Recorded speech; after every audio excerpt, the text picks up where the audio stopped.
evening and welcome to Question Time.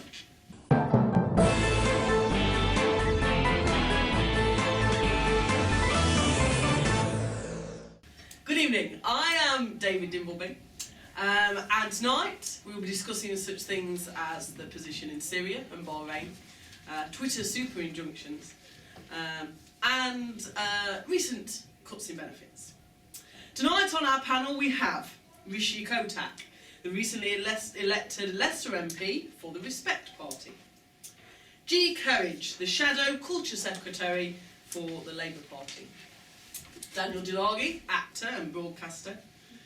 And Lord Ben Keyworth, the Conservative Minister for Culture.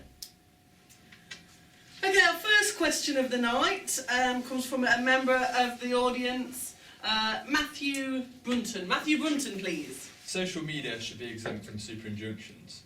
Do you agree? Social media should be exempt from super injunctions, and this is on the basis of the recent flurry in terms of social media breaking and revealing the names of celebrities and such like who've taken out super injunctions, and it's sort of questioned the role of Twitter in particular in terms of should it be covered by super injunctions. So I think first we'll go to our Conservative Minister for Culture, Ben Keyworth. Ben Keyworth, what do you think? Should social media be exempt from super injunctions?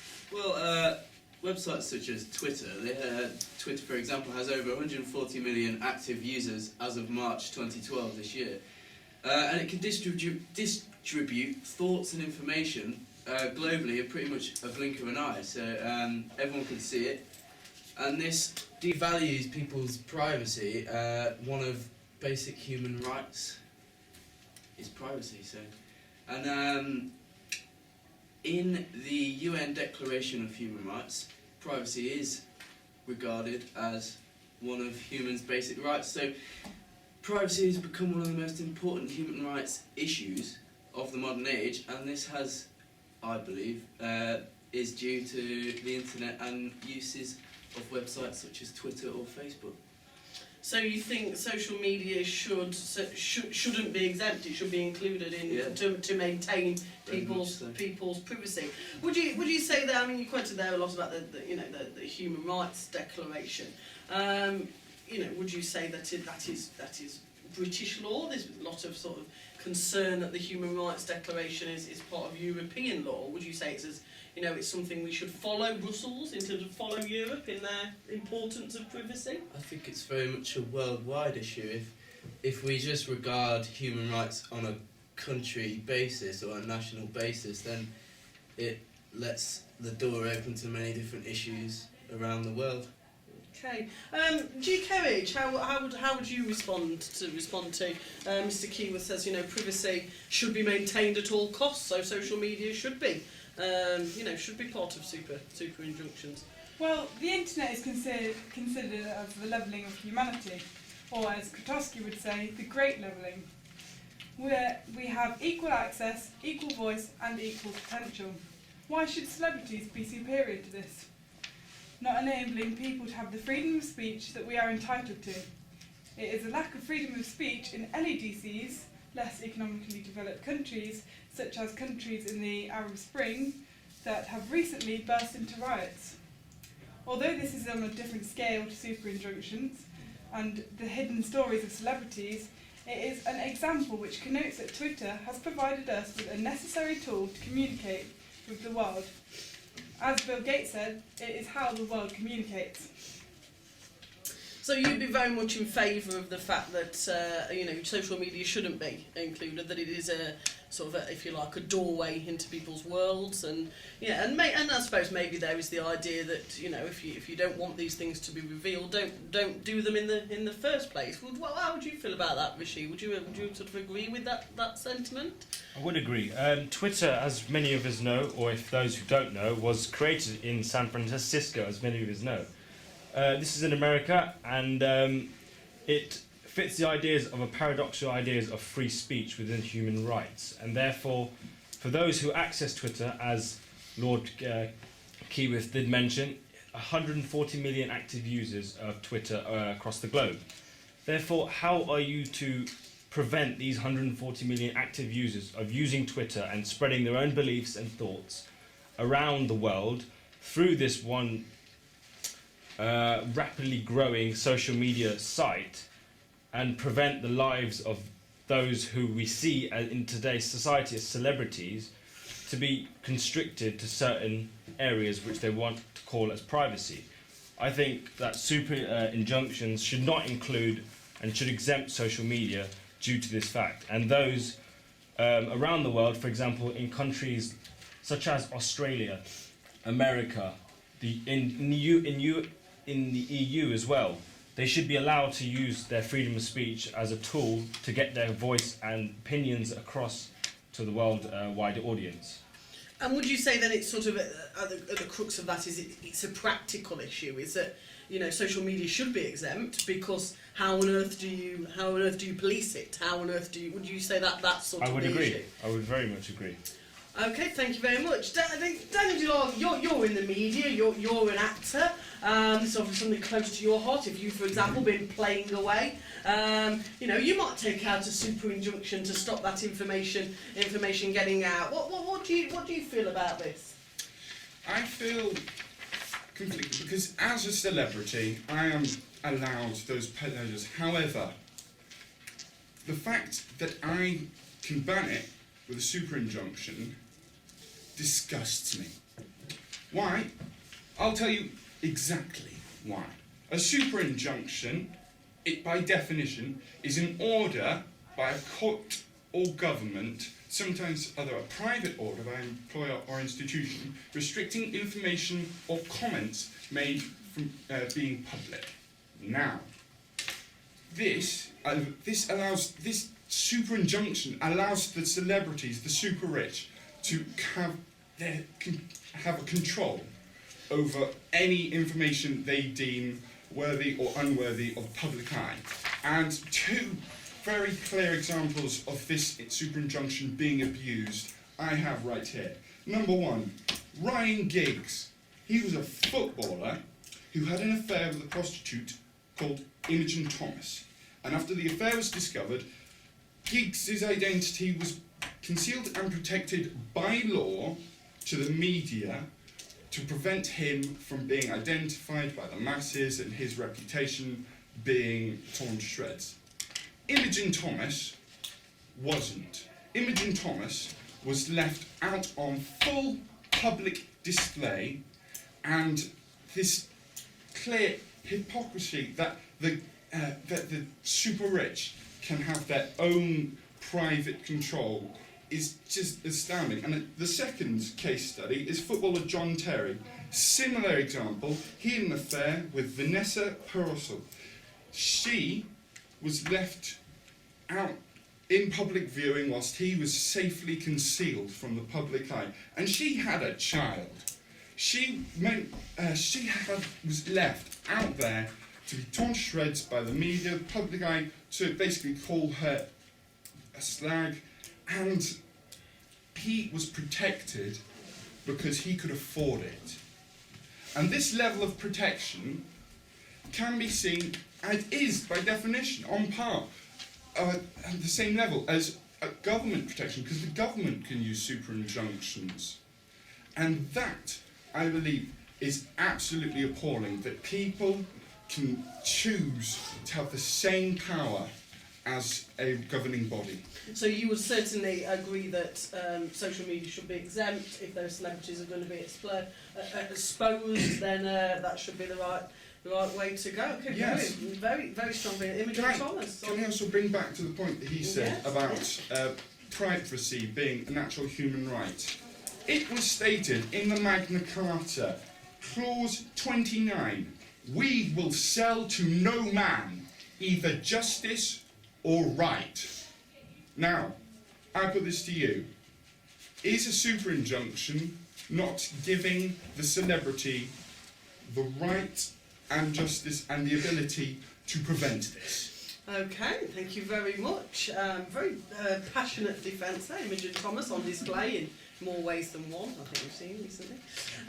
Okay, obviously that's a really vehement defence, and there seems to be the suggestion that super injunctions shouldn't exist at all then. But I suppose the opposite argument you could say is then, well, surely we just have super injunctions so that everybody, so that members of the public could have access to them, and that's how you solve it, and you make it a more sort of strict process. I'm gonna open it out to the audience, and then Mr. Keyworth, Lord Keyworth, I'm gonna let you respond.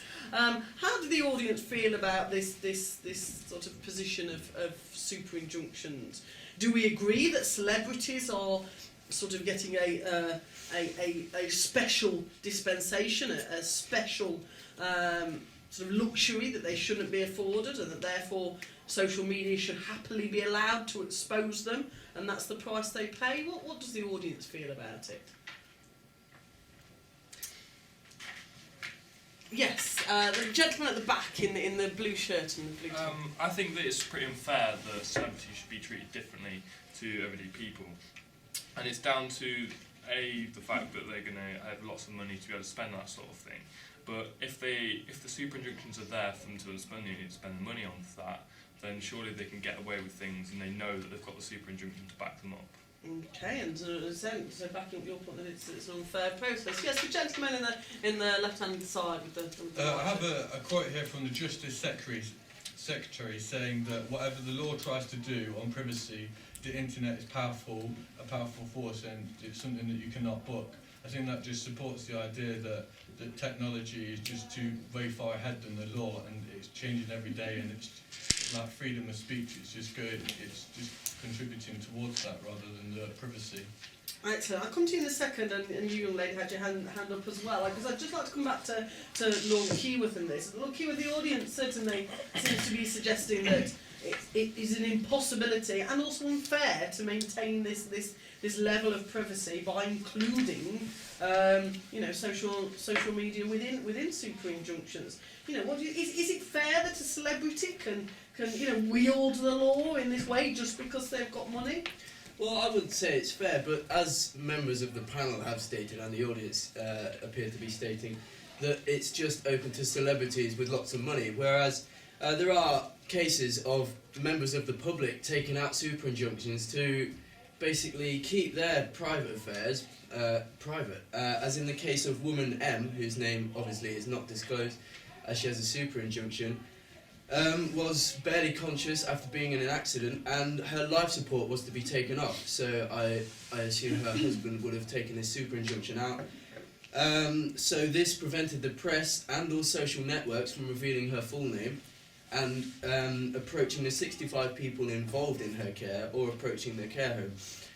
And as you can see in this case, she is not a celebrity, nor has any intent of being, but with the super injunction, her private affairs were managed to be kept private. And if Twitter was exempt from super injunctions, then and allowed all this information onto the internet, that would destroy the lives of her husband, as I'm sure he would want to keep this private, her life support being taken off, because it's quite a private matter and quite emotional.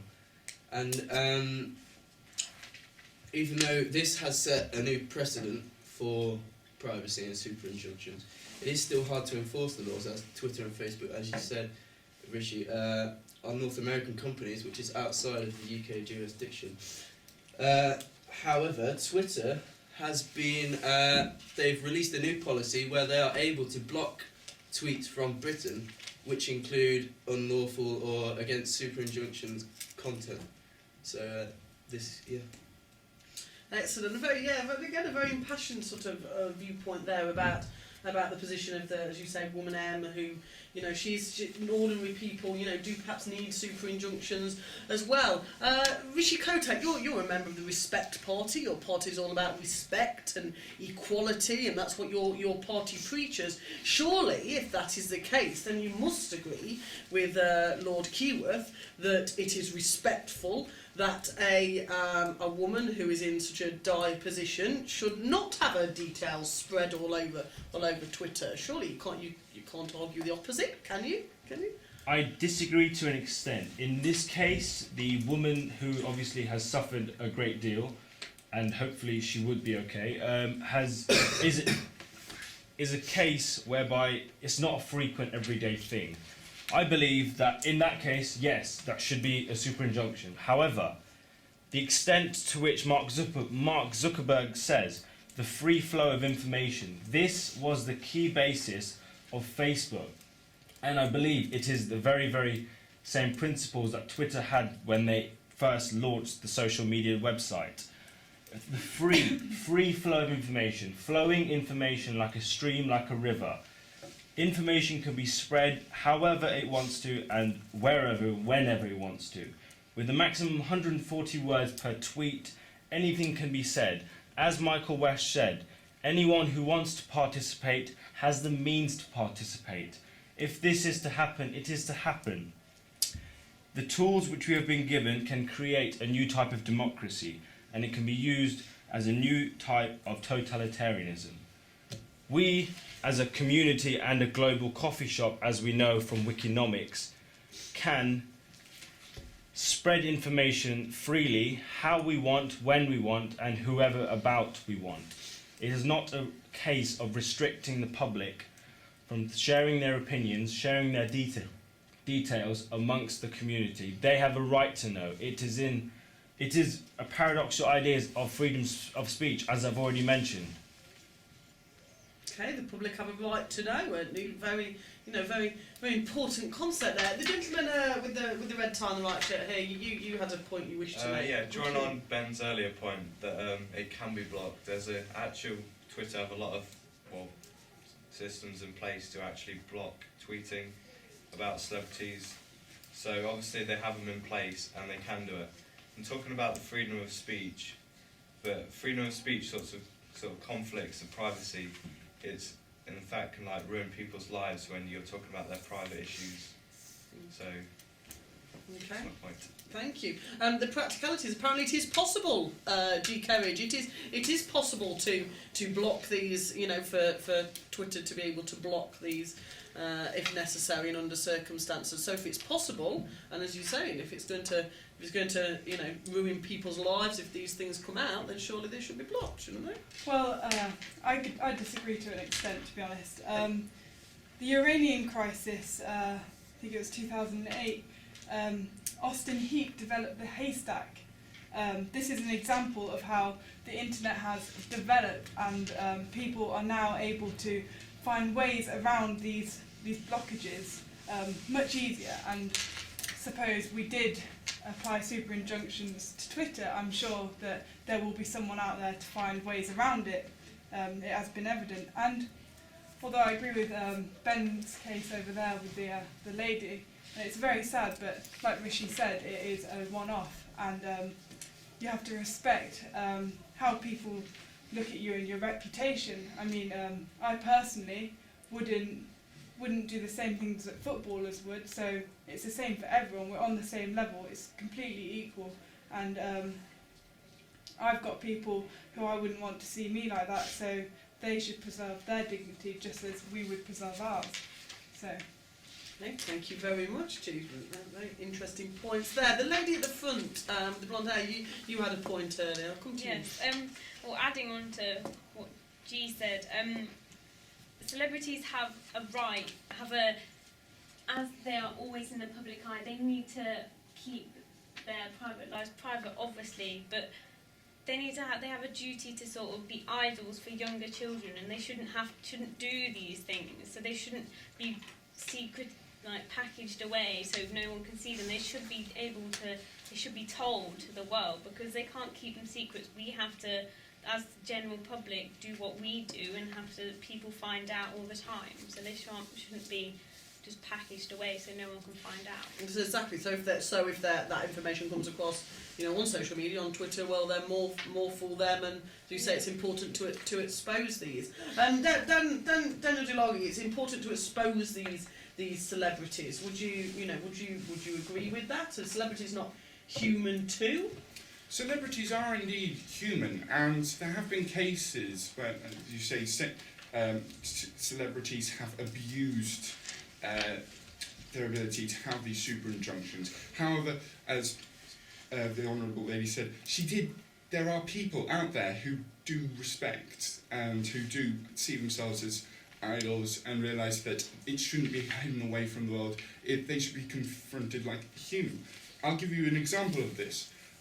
Quite a while ago, Talise from NW's ex-boyfriend released a sex tape. Instead of taking out a super injunction, she released a video saying Talisa talks, and it was all about her apologising, how it was a stupid thing. She recommended people shouldn't do stuff like that. And that humane approach to sort of apologising is definitely one that celebrities should adhere to. It's something they should all do, because they are human and they should show that. They're not all flawless. As we've seen with Ryan Giggs and John Terry, some of them are flawed, and you can't package and hide that away from the children who look up to them, because the truth will get out, and when it gets out, it will be ugly. Thank you very much. I suppose one of the big questions as well about this. I'll just come to the audience actually. Yes, we'll come to this gentleman here with the red. Come back.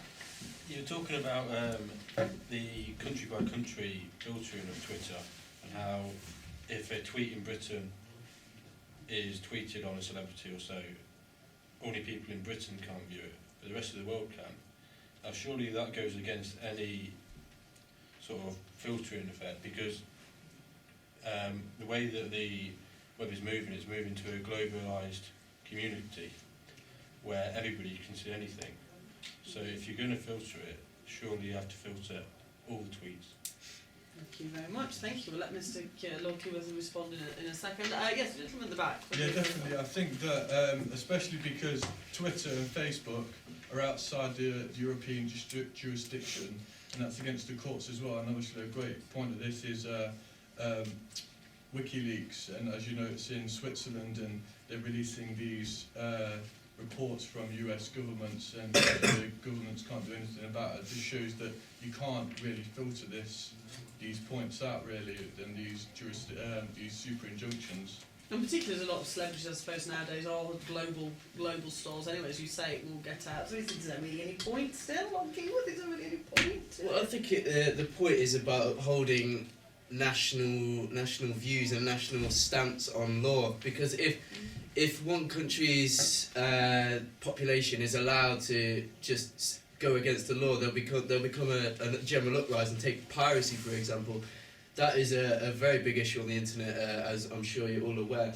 And this privacy issue is becoming a lot like piracy. Everyone's just going out and freely breaking the law. It's becoming a day-to-day thing, and that morals instilled in like children of this generation can be bad for future generations, as if morals of lawlessness gets into these children's mind, then that can pollute their upbringing and their general generation. So you would see super injunctions, it is a law, so therefore should be adhered to in, yeah, I suppose that is an argument. I suppose one of the big questions about this is okay, let's say that social media should be exempt, let's say that, three panellists here are correct, that social media shouldn't be included in super injunctions.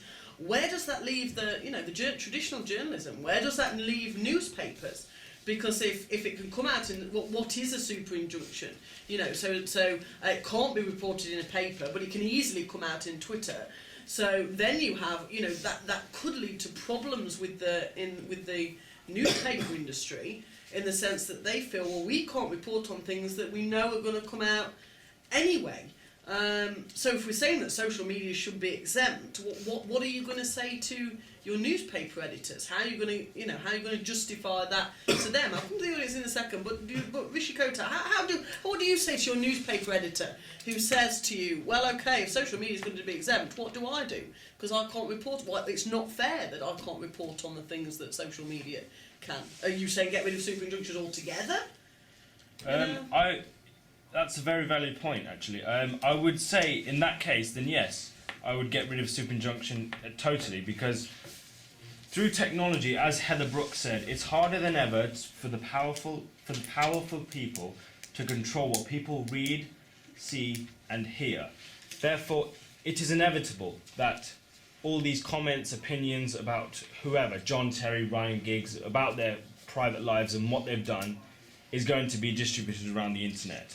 Therefore, newspapers should not really be included in this, because if this free flow of information is going to be spread widely across an audience of 500 million people, then what's to say that the newspapers shouldn't be allowed to do the same thing in their own national countries for the local community, who I believe have a right and should know about what is going on around those people who are seen as role models to potentially their children.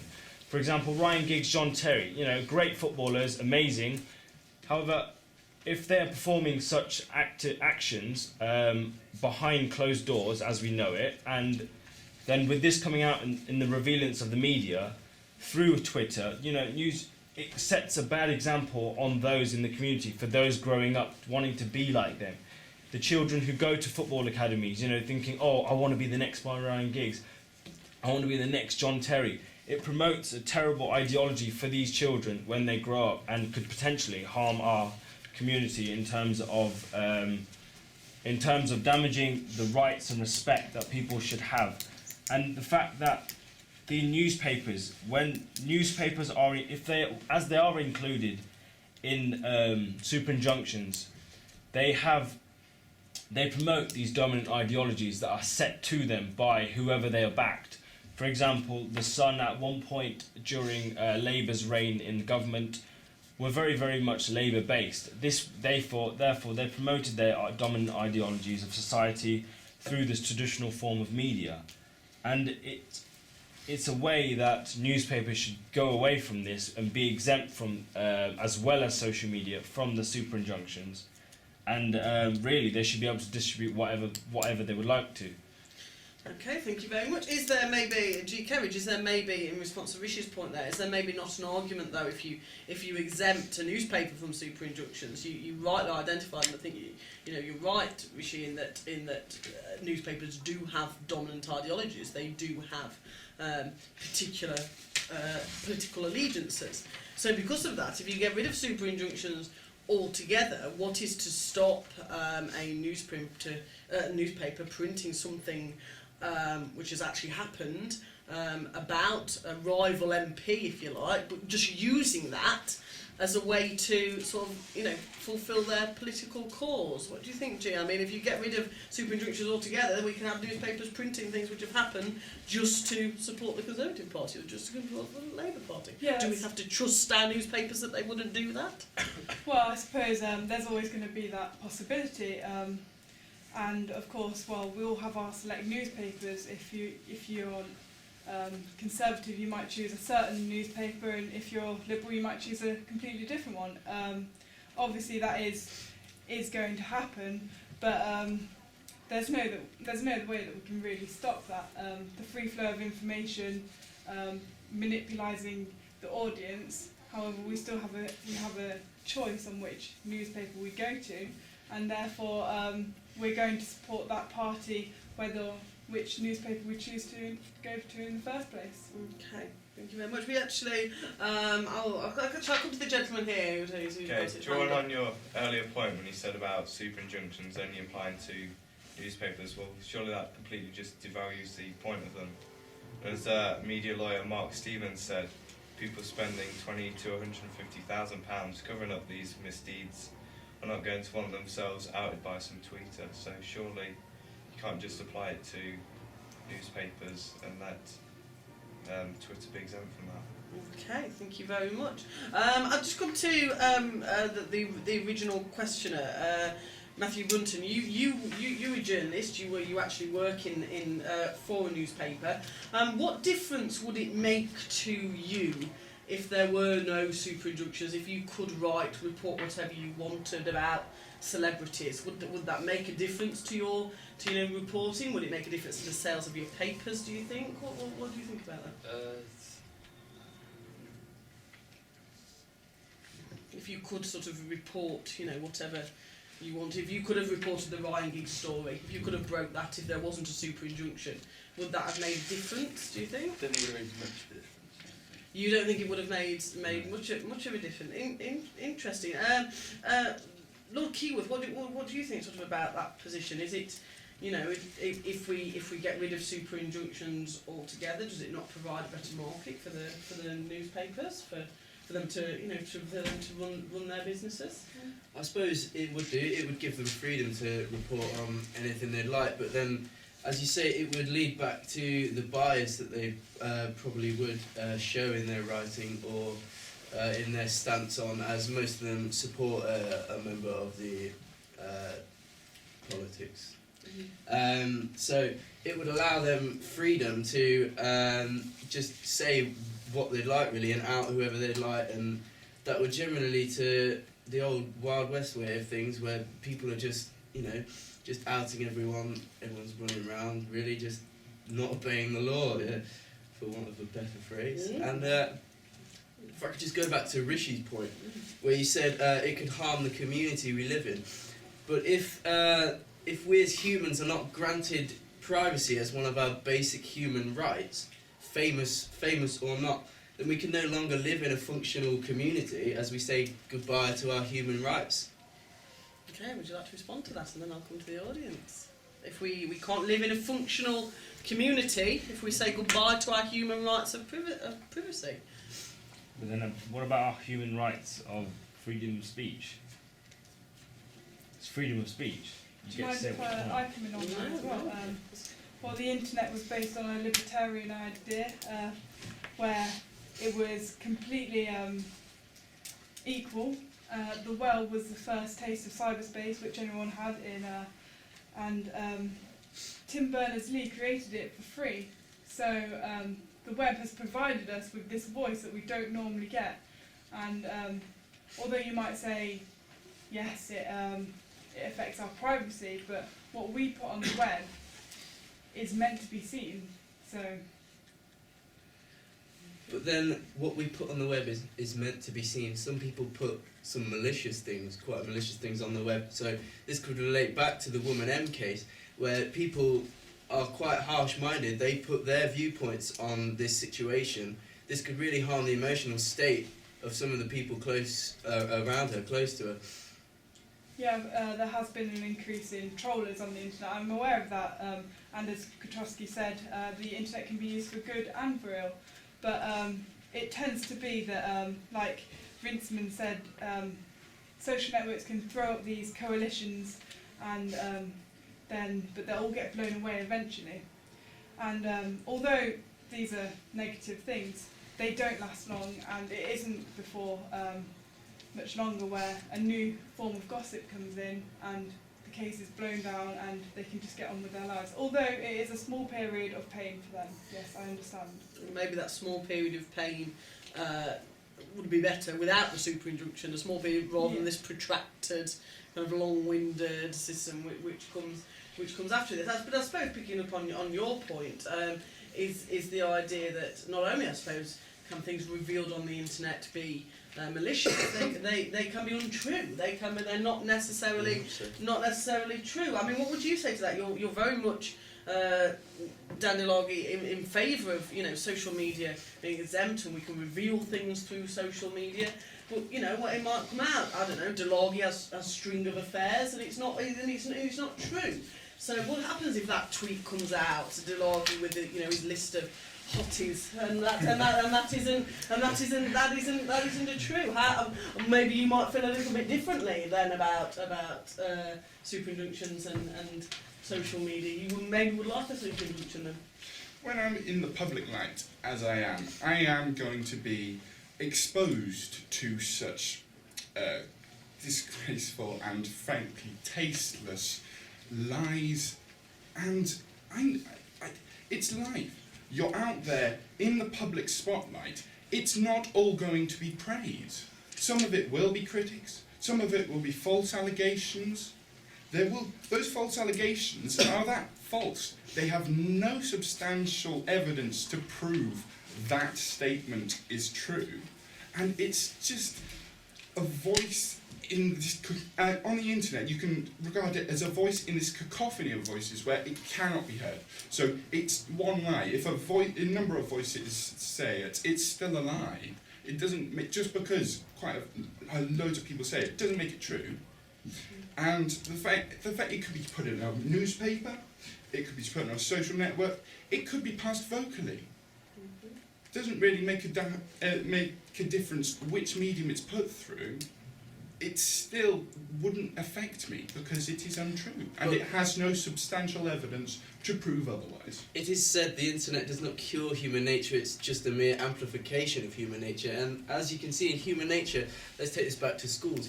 If a rumour catches light in a school, it spreads around the school, and with no truth at all, it may be believed by others to be true. And if this is the case with the internet, if a rumour catches light on the internet, it's going to spread globally, not just around a small school of a few hundred students. So if it's spread globally and with such force, then even if its rumours not true, people will gradually believe that it is true, regardless of its origins. I have to admit, the internet is an amplification of human nature, good or bad. But just giving people the power to say we cannot have this decimates the entire belief of justice and fairness, and as you said rightly, lies can be spread like wildfire through this way, cyberbullying. However, there are methods to defend against such issues, and they are evident they are promoted in school and also outside of school. You have helplines to help provide advice to the people who are being bullied. So super injunctions wouldn't really help that, because if it is, as you say, it goes around the school like wildfire. As we know as children, we didn't need social networks to go around. All it needed was a number of people to spread these lies and malicious content. But the fact that it still is false, and the truth will come out eventually that it is false, and the people who have created that lie will undoubtedly be punished by the teachers and the members of faculty and staff in that school. Is there a contradiction there, Lord Keyworth, that Daniloghi expects the punishment of the law, but then doesn't want the law to sort of be an impact on privacy? So wants the law for one reason, but then not for another. Well, yeah, very much so. He's saying I think it all comes down to government power, really. If, as you said, G, if the internet is allowed to throw up these democracies and then spit them out again, should people have this power to be able to throw up governments? Should the government allow their people to have more power than themselves? If so, is there any need for a government? Thank you. I think we'll come to the audience. The gentleman here with that had his hand up earlier on. In the newspaper business and news businesses, there's hegemony, and the person at the top ultimately has control over what's in that newspaper. Should that not be the same for social media sites, where the person at the top or super injunctions should be allowed to choose what's shown and what's not shown? That's a very good point. So maybe are you possibly suggesting super injunctions which either specify newspaper and Twitter, or just specify newspapers? That's a possible idea? Rishi Kotak, could that be an idea? Different brands, different breeds, if you like, of super injunction. Some do specify Twitter, some don't, or do you think that defeats the whole object I think that anyway? defeats the whole object, really, because if you're going to specify, everyone wants their own specification and their own needs, requirements. Everyone's different in this world, and they're all going to want, I want Twitter, no, but I don't want Twitter, no, I want Facebook. Then these rules you need an overall rule to set the national standards, just like those of the FA, Football Association. They have their own standard rules. Not every team will make their own rules and set it to the FA. In this case, those celebrities who are committing these vile actions, which they are aware of the consequences they are going to face, which is exposure from the media, they need to face it. They need to face it, and for there to be specific requirements that people would like, it should be a no-no. There should be no case of it, because they've committed this felony, as you want to call it, something which we see as a disgrace in society. And if they've gone and done it, they should accept the fact that they are not eligible to have specific requirements. It's not them to decide. The government should decide whether the super injunction should or should not have just newspapers or newspapers and social media. I argue that social media should be exempt from super injunctions. Okay, thank you. Yes, did you want to? That point that should there be a hegemony? I can't say hegemony in social media insinuates that there is none. I would argue there is, and there are sites in social media that do have this hegemony, because social media isn't just restricted to Twitter or Facebook, as have the main examples being here for the case. I put to you that social media also covers blogging. And one clear example of hegemony in blogging is the aggregation site, the Huffington Post, because that is structured around a hegemony. It has these gatekeepers who, and I use this quote from Marianna Huffington herself, editors are extremely important for their filtering of information. And it is that hegemonic position that people can pick and choose who are in power of doing which gets shown to the public. There is a structure in there, evident in social networks already. So to insinuate that it isn't is slightly preposterous. It's not preposterous. Thank you very much. Okay, we've run out of time this evening. May I say thank you to my wonderful audience. May I say thank you to my panellists, Rishi Kotak, Rishi Kerridge, Daniel Delardi, and Lord Keyworth. If you want to carry on the debate after the show, you can follow us on Twitter at hashtag question time.